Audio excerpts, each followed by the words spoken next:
For all the success and spin put on the Apollo moon missions in the late 1960s, NASA has never fully answered the question, why have they never returned to the moon? Some ex-NASA employees know the answer, and that is that the moon is crawling with aliens.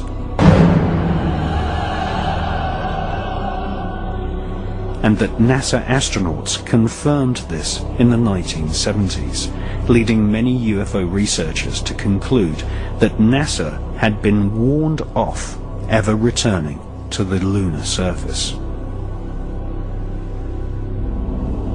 UFO activity on the moon was nothing new to the ex-Nazis who engineered the Apollo moon missions.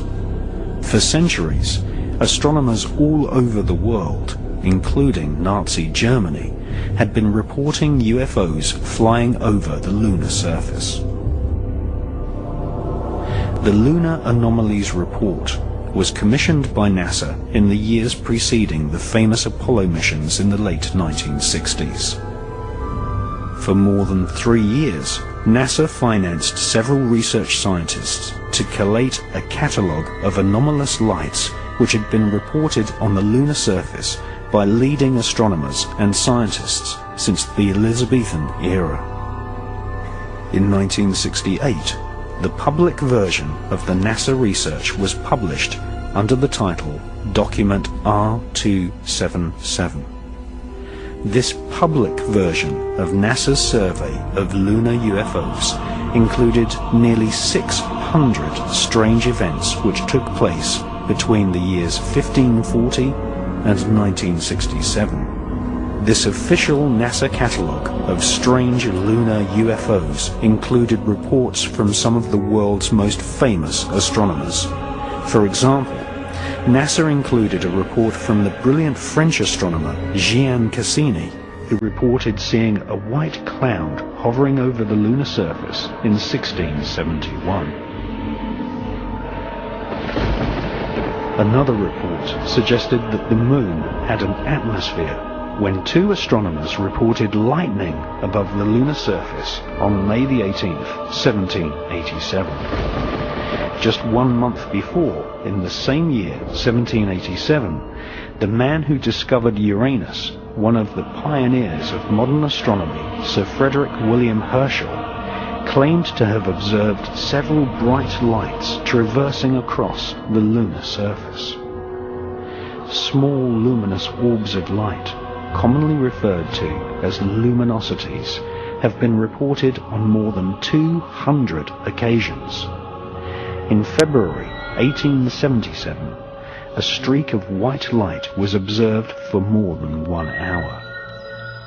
On April the 23rd, 1915, a beam of light was seen inside the Clavius crater. One of the UFO hotspots on the lunar surface is the Plato crater, where literally dozens of luminous orbs of light have been reported by astronomers. In addition to luminous UFOs on the lunar surface, NASA recorded the existence of mysterious shadows. In 1882, near the Aristotle area of the lunar surface, several dark shadows were seen.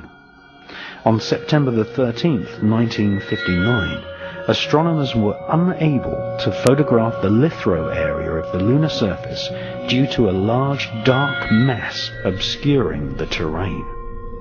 And on September the 11th, 1967, Canadian astronomers reported a black cloud with violet edges floating across the Sea of Tranquility, the exact area chosen by NASA for the first Apollo moon landing in 1969.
Previous to the publication of the anomalous lunar report, in 1965, NASA launched Operation Moonblink, a project involving top observatories all over planet Earth. NASA's goal was to collect data on the large number of luminosities seen flying over the lunar surface. Operation Moonblink also investigated various large structures which had been photographed by unmanned NASA satellites.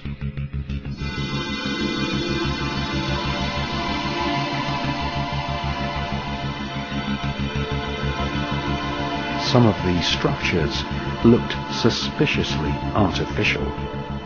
In 1953, the science editor of the New York Herald Tribune had reported seeing a 12-mile-long structure, possibly a bridge, on the edge of the Mare Crisium crater. This structure could have been caused by volcanic activity.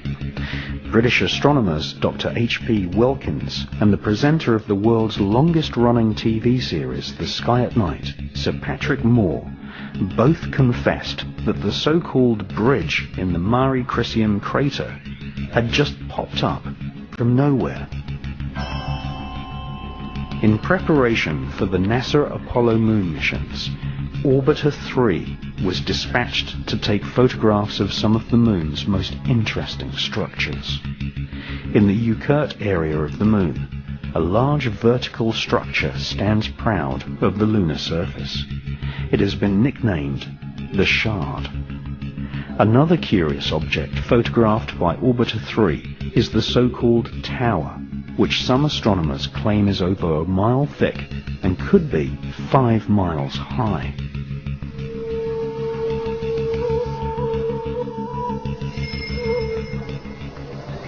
After looking carefully through hundreds of NASA photos returned to Earth by Orbiter 3 and its predecessor, Orbiter 2, American author George Leonard published a book called Somebody Else is on the Moon. George Leonard presented many photos in his book, some showing very long tracks in the lunar dust, tracks which he said had been made by aliens.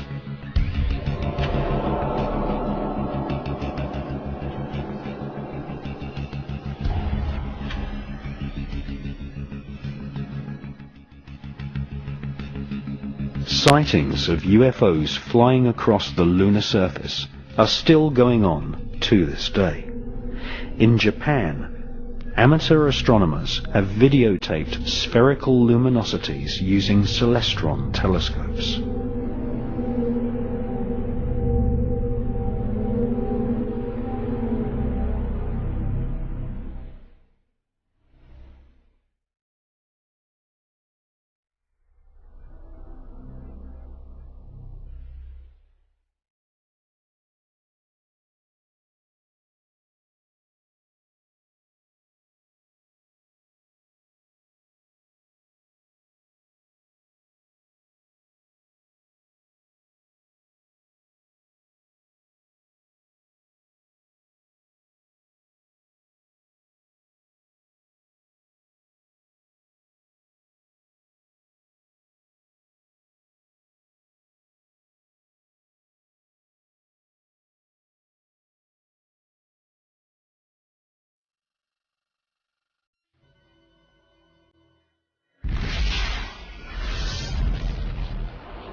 NASA's investment in studying UFOs on the moon was money well spent.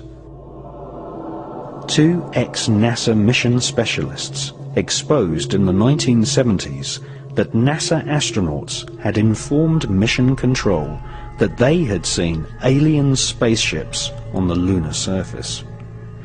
In 1976, an ex-NASA employee, Otto Binder, accused NASA of censoring transmissions from the Apollo astronauts by switching to secret radio frequencies and using code names for UFOs.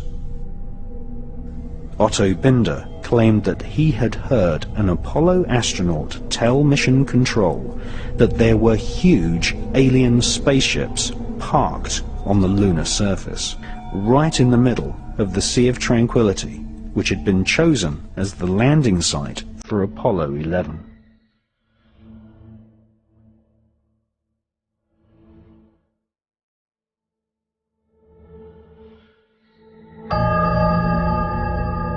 It's one small step for man, one giant leap for mankind.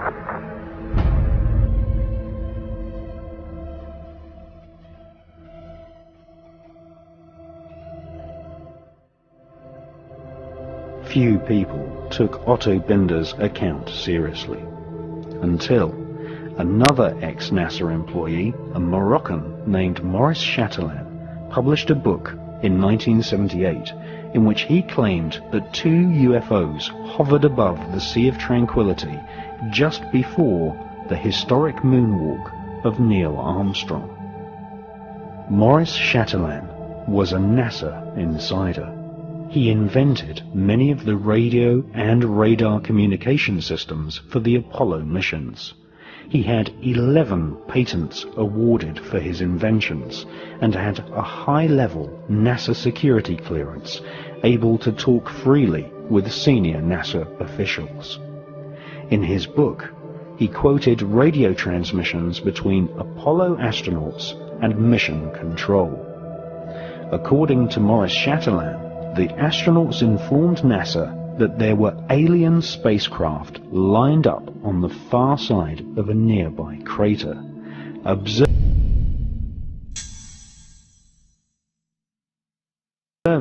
the historic moonwalk of Neil Armstrong. During his time working on the Apollo space program, Chatelain learnt that aliens not only exist, but that they have had a major role in shaping, and in some cases destroying, civilization. The title of Maurice Chatelain's book proves he was in no doubt that aliens had invaded planet Earth in the past.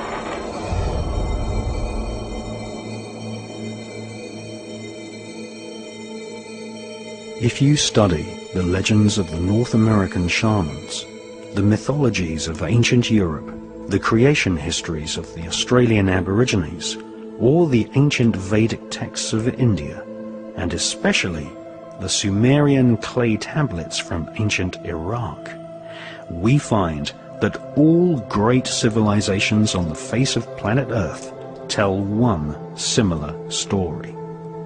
That is, in the distant past, people from the stars visited planet Earth and displayed fantastic technology.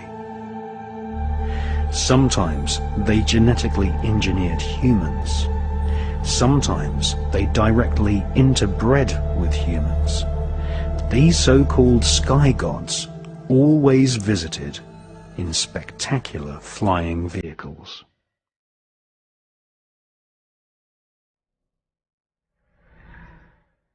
And the watchers from the sky So the daughter of men were beautiful, and they bred with them. And the children were giants, who become rulers, not of human flesh. They were called the Nephilim.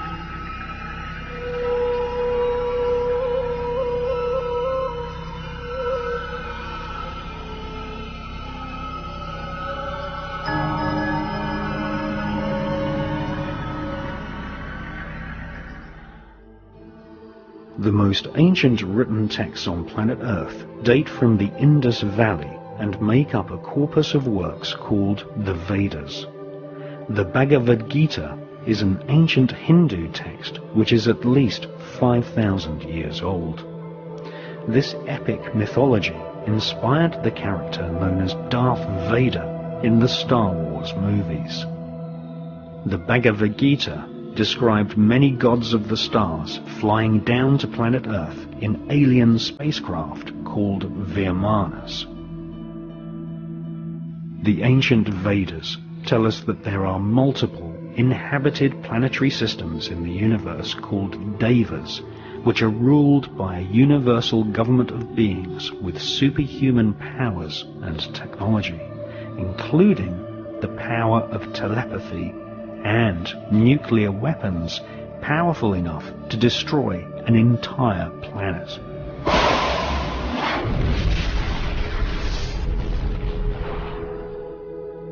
The Hindu legends tell us that the Vimanas were like flying saucers, which had stealth technology, able to make themselves invisible, and were able to detect enemy craft at great distances using a form of psychometric radar.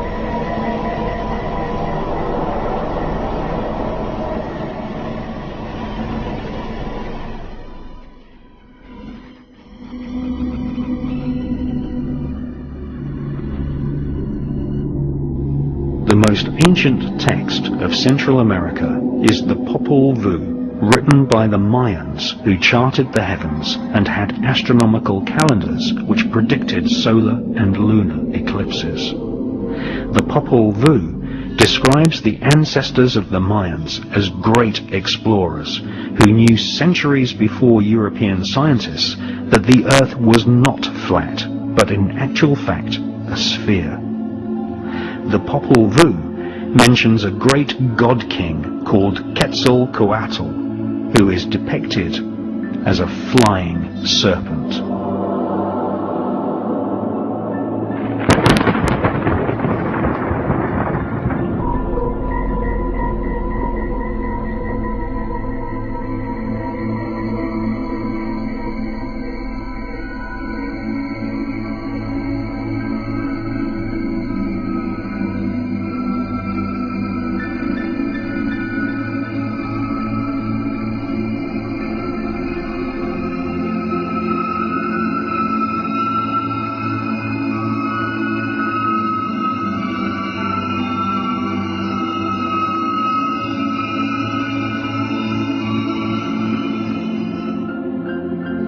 On more than 3 different occasions, in broad daylight, people have filmed flying serpents in the skies above Mexico. The same phenomena has also been filmed in Scotland, and also from aboard the space shuttle by veteran astronaut Story Musgrave.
These flying serpents have often been seen surrounded by spherical UFOs, which are often metallic in appearance.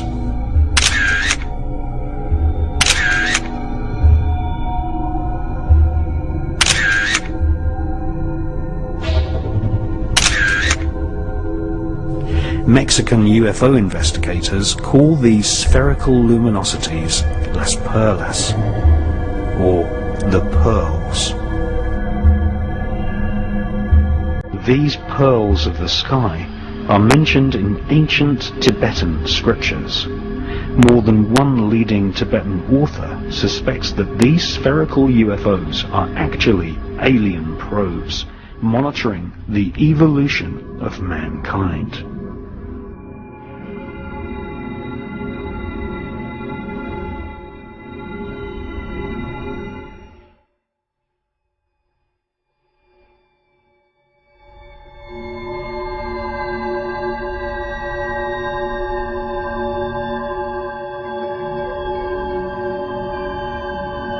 These small spherical UFOs, which are the most common type of UFO filmed in the skies worldwide, are described in the ancient Buddhist text known as the Cantua. The Cantua describes the exact same spherical UFO phenomena which has been filmed in the skies above London, in Scotland, the south of France, and also many times in Mexico.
According to self-styled Tibetan mystic and British author Cyril Hoskin, Tibetan Lama Minya Donda told disciples that a group of Tibetan lamas had established communication with space gods who said that they were watching Earth in the same way as humans watch animals in a zoo.